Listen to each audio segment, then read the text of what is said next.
முழு கொள்ளளவில் தாமிரபரணி ஆற்றில் வெள்ளப்பெருக்கு ஏற்பட்டுள்ளது. நெல்லை அருக்கன்குளத்தில் பாலத்தை தொட்டுக்கொண்டு ஆர்ப்பரிக்கிறது தாமிரபரணி ஆறு. ஆர்ப்பரிக்கும் தாமிரபரணி ஆற்றின் கரையோர வீடுகளுக்குள் தண்ணீர் புகுந்திருக்கிறது. பாலத்தில் நின்று செல்ஃபி எடுப்பவர்களை போலீசார் எச்சரித்து அனுப்புகின்றனர். கனமழை காரணமாக முழு கொள்ளளவில் தாமிரபரணி ஆற்றில் வெள்ளப்பெருக்கு ஏற்பட்டுள்ளது. நெல்லை அருக்கன்குளத்தில் பாலத்தை தொட்டுக்கொண்டு ஆர்ப்பரிக்கிறது தாமிரபரணி ஆறு. இதுகுறித்த கூடுதல் விவரங்களோடு இணைகிறார் எமது செய்தியாளர் லதா. லதா, வணக்கம். தற்பொழுது தாமிரபரணி ஆற்றில் வெள்ளம் ஆர்ப்பரித்து கொட்டக்கூடிய சூழலில் பாலத்தில் நின்று செல்ஃபி எடுத்து வருவதாகவும் தகவல் வெளியாகியிருக்கிறது. அவர்களை போலீசார் எச்சரித்து விரட்டுவதாகவும் தகவல் வெளியாகியிருக்கிறது. விவரங்களை விரிவாக வழங்கலாம். வணக்கம்.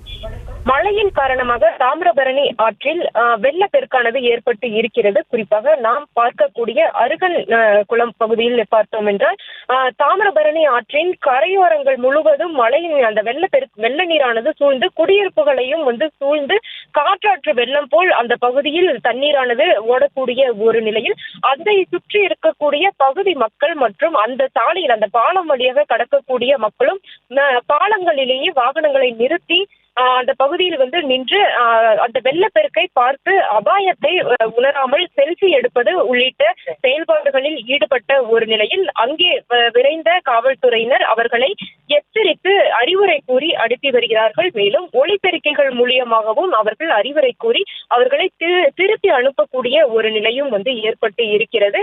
நேற்று முதல் பெய்த மழையின் காரணமாக தாமிரபரணி ஆற்றில் வெள்ளப்பெருக்கானது ஏற்பட்டு இருக்கிறது. தாமிரபரணி ஆற்றை ஒட்டி இருக்கக்கூடிய அந்த கரையோர மக்கள் ஏற்கனவே நிவாரண முகாம்களுக்கு அனுப்பி வைக்கப்பட்டு இருக்கக்கூடிய ஒரு நிலையில் தற்பொழுது நாம் பார்க்கக்கூடிய இந்த அருகன்குளம் பகுதி மக்களும் நிவாரண முகாம்களுக்கு அனுப்பி வைக்கப்பட்டு இருக்கிறார்கள். இருந்தாலும் ஒரு சிலர் உள்ளே இருப்பதாக தகவல் வெளியாகி இருந்த ஒரு நிலையில் அந்த பகுதிக்கு மீட்பு படையினரும் அதே போல காவல்துறையினரும் அங்கே விரைந்து இருக்கிறார்கள்.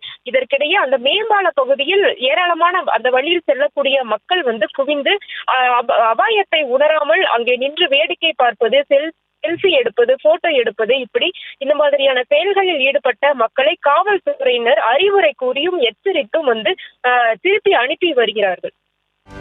செய்திகளை உடனுக்குடனும் துல்லியமாகவும் தெரிந்து கொள்ள சப்ஸ்கிரைப் பண்ணுங்க.